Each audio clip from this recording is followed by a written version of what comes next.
एक समय की बात है, कल्याणी जब छोटी थी तभी उसके माता पिता इस दुनिया से चल बसे थे, जिसके बाद से ही उसका बचपन कूड़े कबाड़े की गंदगी भरी जिंदगी में बीता।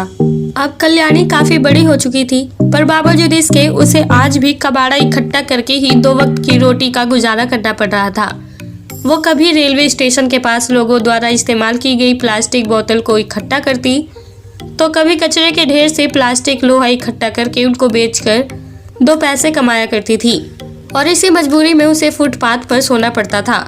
तभी एक रात करीब 1:30 बजे उसके साइड में एक मल्हार नाम के लड़के की कार रुकती है, जो कल्याणी से कहता है कि एक्चुअली मेरी गाड़ी खराब हो गई है, अब मुझे समझ नहीं आ रहा कि मैं घर कैसे जाऊंगा, आसपास रिक्शे भी नहीं मिल रहे हैं। तभी कल्याणी मल्हार से कहती है कि आपको चिंता करने की कोई ज़रूरत नहीं है, मेरा तो जीवन ही फुटपाथ पर बीता है।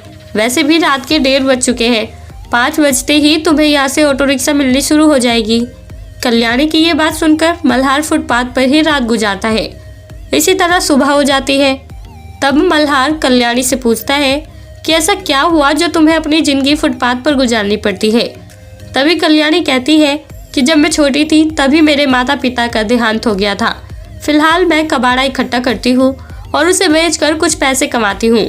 कल्याणी की ये बातें सुनकर मल्हार तुरंत ही उसे कहता है कि तुम मेरे घर चलो, मेरे घर में मैं और मेरी मम्मी अकेली रहती हैं।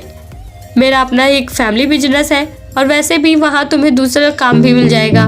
कल्याणी मल्हार की बातें सुनकर बहुत खुश होती है और उसके साथ चलने के लिए तैयार हो जाती है। कुछ समय बाद ही दोनों मल्हार के घर पहुँचते हैं, लेकिन जब मल्हार की माँ अहिल्या कल्याणी को घर में देखती है तो वो तुरंत कल्याणी की हालात देखकर उसे घर से बाहर निकाल देती है और अपने बेटे से कहती है कि ये तुम किसे ले आए हो, कितनी भद्दी लग रही है ये लड़की।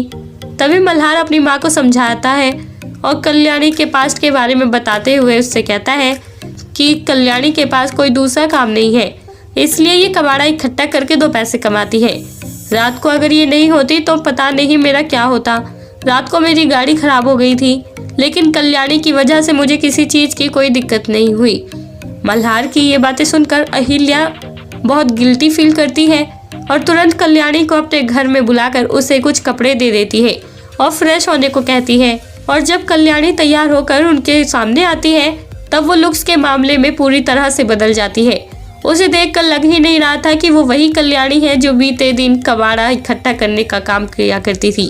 कुछ समय बाद ही मल्हार उसे अपने ऑफिस का कुछ काम सिखाने लगता है और जब कल्याणी मल्हार के ऑफिस का थोड़ा बहुत काम सीख जाती है तब वो मल्हार के काम में उसकी मदद करने लगती है, जिससे उसकी पूरी जिंदगी बदल गई थी। और अब उसकी जिंदगी ने एक और यूटर्न तब लिया जब मल्हार ने उससे शादी करने को कहा। साथ काम करने के दौरान ही मल्हार कल्याणी को अपना दिल दे बैठा था और इसलिए अब उसने जल्द ही कल्याणी के सामने शादी का प्रस्ताव भी रख दिया, जिसके इस रिश्ते से अहिल्या को कोई भी दिक्कत नहीं थी और कल्याणी भी मल्हार से शादी करने के लिए तैयार हो गई थी। बस फिर क्या था, मल्हार की जिंदगी में आने से कल्याणी की जिंदगी तो बदली ही, साथ ही मल्हार को भी अपना हमसफर मिल गया। तो दोस्तों, कैसी लगी आपको आज की हमारी ये कहानी? आप हमें कमेंट बॉक्स में कमेंट करके ज़रूर बताएं और साथ ही ऐसी और दिलचस्प कहानियाँ सुनने के लिए आप हमारे चैनल को सब्सक्राइब करना ना भूलें।